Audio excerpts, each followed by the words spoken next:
Good morning. Let me holler at you real quick.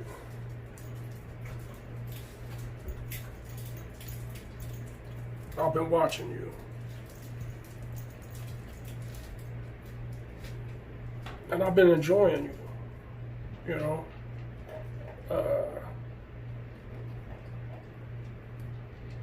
Part of the reason why I was drawn to you is your creativity.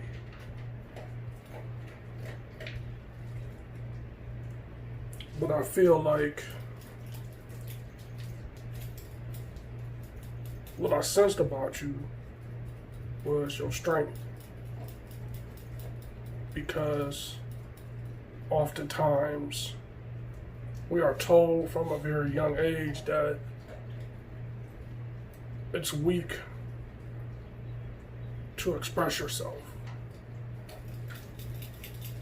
And when I saw you do that, I knew that you were breaking that programming. And that's important. Because in all actuality, those of us who are willing to wear our hearts on our sleeve or have our flaws be out in the open, those of us that can do that can make progress by leaps and bounds into improving who we are. The reason why I'm making this video for you today is directly connected to what you're going through. Because years ago, I went through the same stuff. And I can tell you from personal experience, what's making your situation more difficult is people in your life have to be aware of what's going on with you. And I can see and I can hear that you do got people in your corner. And that's very important. But most of these things, if not all of them, derive from self, from working on self, fixing self. That's where you can put a button on it and turn this struggle and this pain into something beautiful. You know,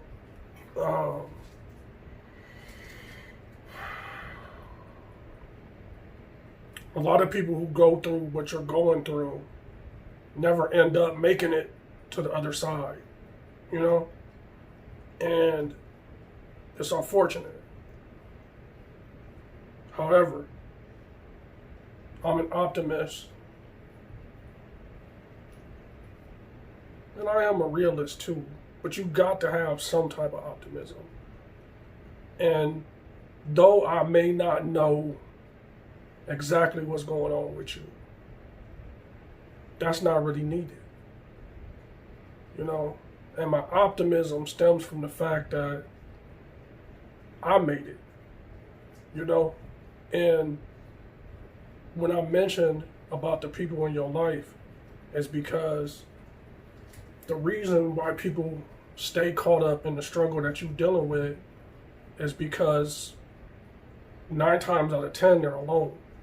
You could have your whole family, you could have your homeboys, you could have your woman, all this and all that trying to help you, but one thing can't work without the other. You know, you have to be right there on that front line with those people trying to work with you. And at times, it's hard to figure out what's going on within you just by observing you. Okay, so the ways to clear up some of this confusion are a few different things. You know, like, anytime you try to help me or I try to help you, the only way those things work out is, for instance, if I'm the one speaking to you, I have to be able to draw on my past experiences and try to observe yours, listen to yours, listen to what's going on with you, and apply the things I've learned in my experiences to what's going on with you. And that, in turn, because I'm not standing there with you, can help me as an observer try to understand what you're going through. Now, I'm not like trying to pretend like I know what's going on in there with you or anything like that. But what I can see is seeing a little bit of myself when I was younger and you. You know, when you express your pain, when you express things that are weighing you down, I can see that in your eyes. It's like looking at my own reflection and seeing those same things in your eyes that I used to see in mine. You know, the funny thing is,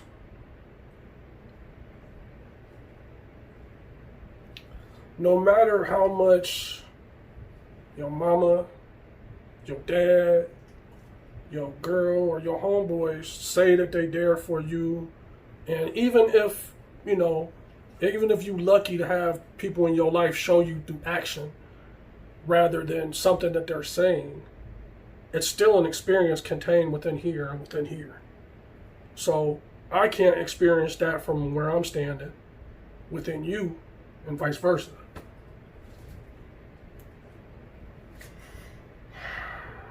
So my whole point in making this is giving you like 4 or 5 things that help me.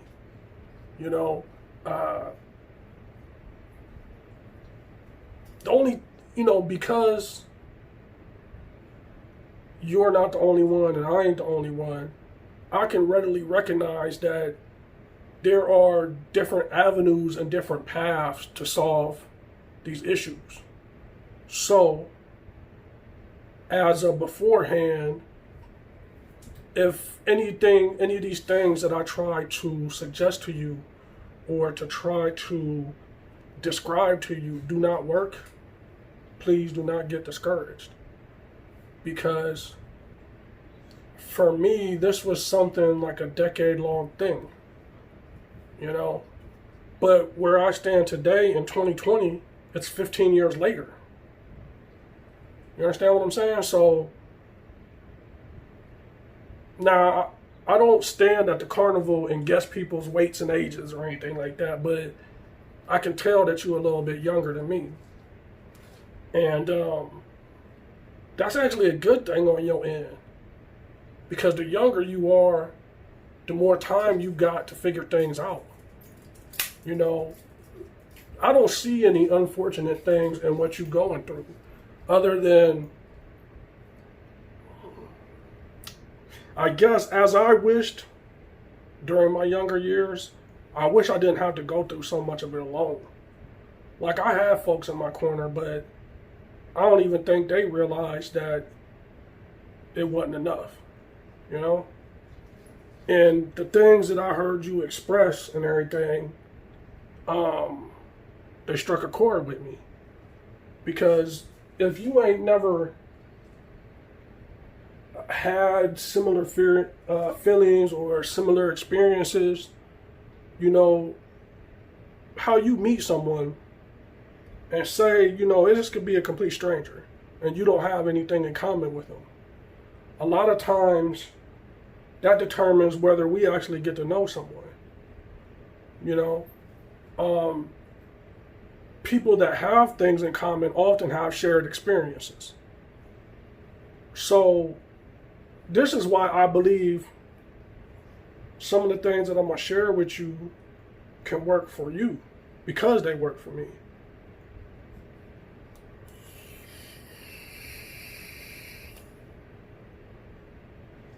So it's a few different categories. I don't know, like maybe 5 or 6 things or something. But over a decent period of time, they was things that I was able to fine tune through trial and error, and or like, just does this work for me? So number one is the things you put in your body, and that's from the rooter to the tutor, like from what you eat to what you drink to what you consume. Part of my journey that helped speed things up and didn't take even more years to course correct was sobriety. Now I know that there are mitigating circumstances.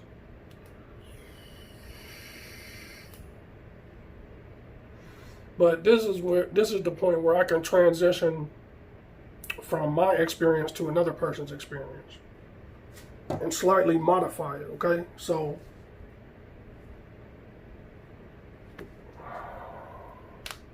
let's say you take a 30-day window, right? And if you are a drinker, you don't drink.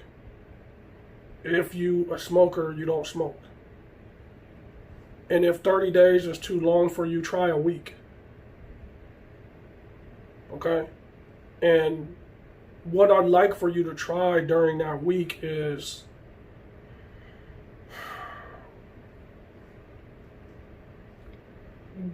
getting the other things that are in your system out for a small window of time while replacing some other things in your life that you may or may not be aware are contributing to these issues. Can speed that up so that at the end of the week, when you're ready to have a shot again or you ready to roll up or something, that the changes that you've also implemented during that week cycle are not going to be lost, and it's all going to be positive. So for instance, what I did was for like well over, I want to say 2 years, I didn't smoke or drink anything. And my experience could be totally different from yours, and you may not need that much time. But what it does is it flushes that stuff out of the system one time. And the good part is when you go to blaze later or something, it's going to be that much more enjoyable. But so say you do that, okay? And now you on to the second thing, In the second part, whether you did the first part or not, this second part is probably an overall thing that's more important than the first thing. But because a lot of these issues stem from our makeup as individuals, the traits and stuff we inherit from our parents and our grandparents have issues to do with that too. That's key. So the second thing I did was I made a major change in a lot of the things that I was eating. Like today I'm a vegan, but in the initial stages years ago, I wasn't strong enough to go completely. Like I think because people see it being trendy, and especially amongst beautiful women, for the guys being pulled to it, but it ain't easy, man. It is mad psychological boot camp. Excuse me. It's tough. So, but I was so gung-ho, like, I went through a lot of internal pain because it wasn't easy. And I started off in the beginning like, you know what, I'm not eating anything bad, and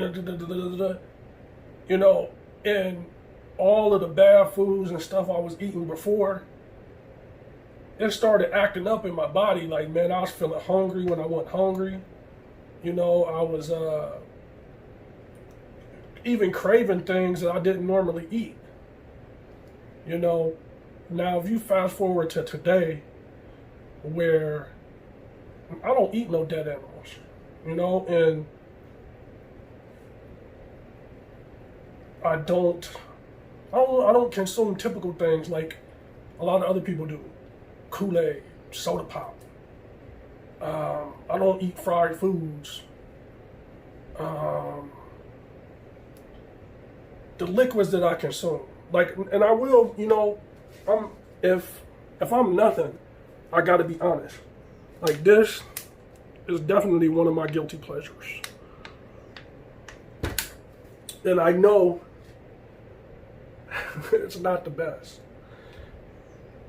because it's for getting you wired. But what I did was I replaced everything in it that I could to make it a little bit better for me while still being able to drink coffee. So I make it, and I make it iced. So I'm not on here telling you that like coffee is the best for you, but what I did was I took all the dairy out of it, and I replaced the white sugar with brown sugar. The creamers that I use in it is non-dairy, but that's something I consume every day, so that's something I got to keep my eye on, because whatever you putting in here is going to affect what's going on up there. You know, now, if you cool with not having a lot of variations in your diet, I suggest just trying like something basic that is a little bit more easier to adapt to versus some of the more strict routines in veganism, which is just something like salads, man. If you can get it out of your mind like it's boring to eat the same thing every day, and just spend a week and however many times you used to eat in a day, just replace all that junk or whatever is going on with salads. Like, say if you eat 3 times a day, I don't, but I'm saying, like, if you eat 3 times a day, just instead of having, you know, sausage and eggs and whatnot in the morning, swap that out for a salad. Since it's the morning time, throw you some things in it that are more suitable to morning salads. Some raisins, some walnuts, things like that. And just have it 3 times a day. At lunch, maybe use more veggies in it. Broccoli, cucumbers, sweet peppers, onions, sweet tomatoes. What else? Another thing I like is avocado. And a lot of those are ones that I use at lunchtime a little bit better than later on. But I do, for the dinner portions, I use non-meats, you know. And I try to not have them be soy-based, because if I'm going to consume any soy at all, I want it to be the minimal amount possible. You know, like, I'm not saying don't consume none at all, because one thing about changing your eating habits and eating healthier, the way things are designed in this country as far as the food system and everything is, it's mad expensive. You know, it's hard to make those adjustments, especially if you're on a budget, and get it right. But the reason why I spent a little bit more time on this part is because of all the things you can do to address some of the things that's going on inside you is the foods you eat, man. And that's no BS. So another thing is exercise. So clearly, I'm not like a small frame person. So it's not like I'm gonna win like some Mr. Universe contest or something. But what I mean is, none of these things have to be like end stage glory for you to make significant improvements in self, like just walking. You know, so you go out for say 30 minutes. But due to the current situation, we ain't about to be, you know, going out and willy-nilly, but just walking for a few minutes. If you already do that, then take the next step. If you got access to a treadmill, get with that. Or free weights, you know. Self-weight bearing exercises, you know. Because all these things are integral and they're all interconnected. Which for some, the information and how it's applicable to these things are readily available, but for others it's not, you know.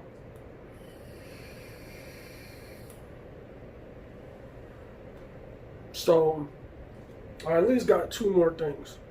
One is meditation, you know, and I suggest to incorporate some breathing exercises with it, because those things are like cookies and milk when you was a kid. It works, you know, like it works for your taste buds, you know, not too much for nothing else. But so one avenue being that, like, I don't have any meditation gurus in my neighborhood, you know, so YouTube helped me find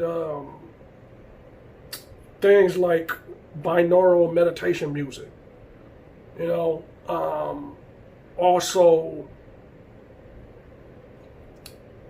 people who have binaural videos that also have chanting, you know. And what you do is, hold up.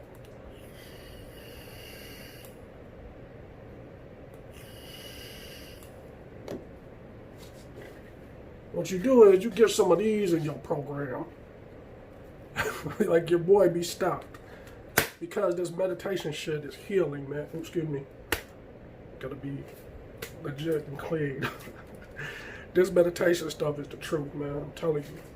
So, get you some of these, man. Alarm interrupting. Look, get you some incense.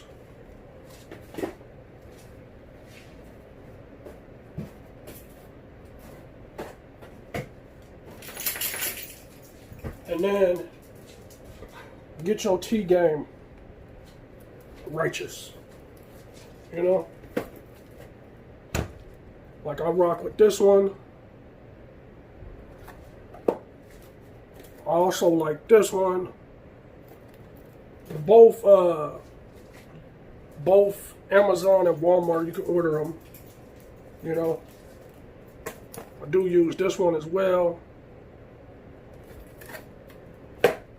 The chai tea is really good, man. This is also a nice one that can help as a meal replacement for one of your meals during the day. So let me give you an example setup. All right, hold on one second. Let me put these back.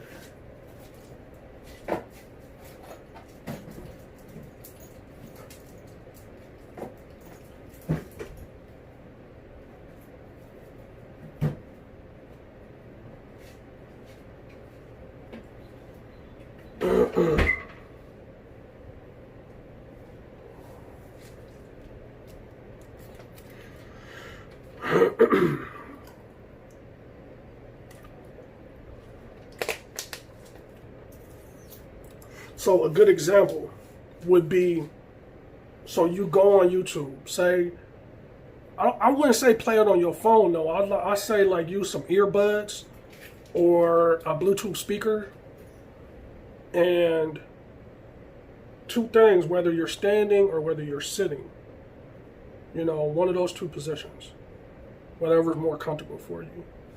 And take one of your favorite flavors or scents, of your incense, light one of those up, Right after you light it, go to your stove, use a measuring cup, and measure 2 cups of purified water. Boil that. In a coffee cup or a mug separately, you use 1 teaspoon of brown sugar, and then you throw in 1 teaspoon of honey and 2 bags of your tea, whatever brand or flavor you like. And once it's done boiling, throw that all in the pot, in your cup. Put a timer on your phone or your microwave and let it steep for 7 minutes. That'll give the incense time to burn. During this time, while you're preparing the tea and the incense is burning, I want you to be close to the incense and take in your breathing at a measured rate that is consistent and repetitive. And in doing so, your body will begin relaxing. So at that point, that's when you go and on YouTube and have your selected binaural meditation video searchable. Like something that you've already determined, hey, I like this flow or I don't like this flow. So then you go and you get that right. And now that's playing. Your tea done cooled down a little bit, right? And then whether you standing up or whether you sitting down, you just begin. Make sure TV is off, phone is off. I got 2 pits, so I put their ass in the back room or something so they ain't interrupting my flow state. And I might have the air conditioning on or something, but that's about it. Other than that, I try. That's the optimal quiet state. And while your meditation video is playing, and you've already synchronized your breathing, that's when you get in your position for the meditation, whether it's standing or sitting. And I do both. Standing and sitting and or laying down. But I feel more comfortable sitting or standing versus laying down. But it varies, so. And if you're unaware of some of these things, or you need to get hip and learn, man, just like I know, it's teachers for that all over the internet. But one of the reasons why I reached out to you today is because if I had somebody in my circle that would have been able to grab me and be like, yo, man, I know a thing or two about the shit you do, and X, Y, and Z is how you get past this. I wouldn't have spent half as much time going through what I went through, But I say that to say this. It's cool, because I'm here today, and I'm thriving, and I feel great, and I'm the happiest I've ever been in my life. And that could only be possible through winning that struggle, because that shit, excuse me, I be getting comfortable, my fault. Those things will drag you down if you let them,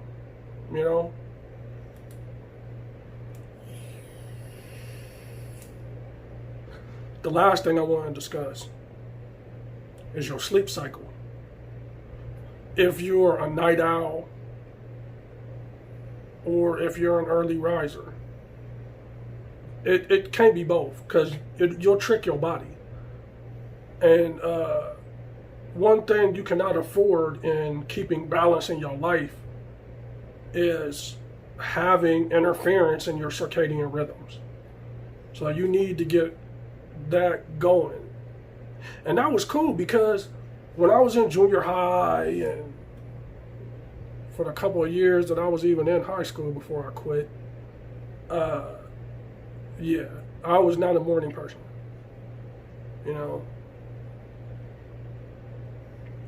But in my early 30s, I ain't talking about flip the script. I ripped all the pages out in my life and rewrote it. You know, and today I'm a morning person. You know, I try to be up when the sun rises. You know, if I can't make that, I'm trying to be at least up by 7, 8, you know. But everybody's body clock and body rhythms is different. So like I said at the beginning, to retrace our steps in this, not everything that is good for TJ might be good for you. But I think all that we can hope for, man, in me reaching out to you or you listening and watching this video is one of these things to work. And that could be all it takes, you know?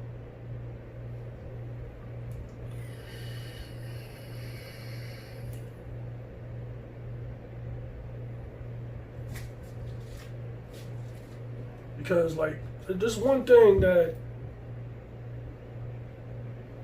I don't want you to experience, that it's painful for me and it's a struggle for me, not just to see you go through it, but the sheer amounts of people that I see struggle, you know? But I think the only reason why people like me or anyone else that can give you the same connection, the only reason why that don't happen is they ain't have the strength you had to speak on it. You know, because, I mean, our collective psychology, man, is so warped, especially amongst men, that if you talk about things or try to fix them, oh, you saw. It's a big joke, man. It's a cycle where self-destruction is celebrated more than self-improvement. I'm telling you, man. But it's too late to try to not be long-winded in this, but I feel like it's needed. I, too, wear my heart on my sleeve. And I have compassion, and I care. I don't got to know you to care for you. You know? That's a thing that exists in real people. And real people do real things. If I could care about someone I've never met, or a homeless person, or a family member of mine, the same amount of compassion and caring and understanding that I have for myself, like that G.I. Joe commercial in the 80s when I was a kid, knowing is half the battle, you know?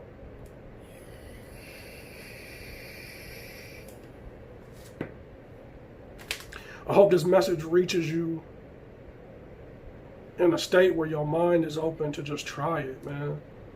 If there's something about my appearance or my dress, or if you actually know me, if there's anything about me that's not your dig, then just please disregard it, because that can't help you. You know, like during my journey in learning from a teacher, if I was hung up on how their eyes look or what kind of sneakers they was wearing or something like that, then I might not have learned what I needed to learn to improve my life. You know. And I'm going to enjoy watching you beat this shit, man.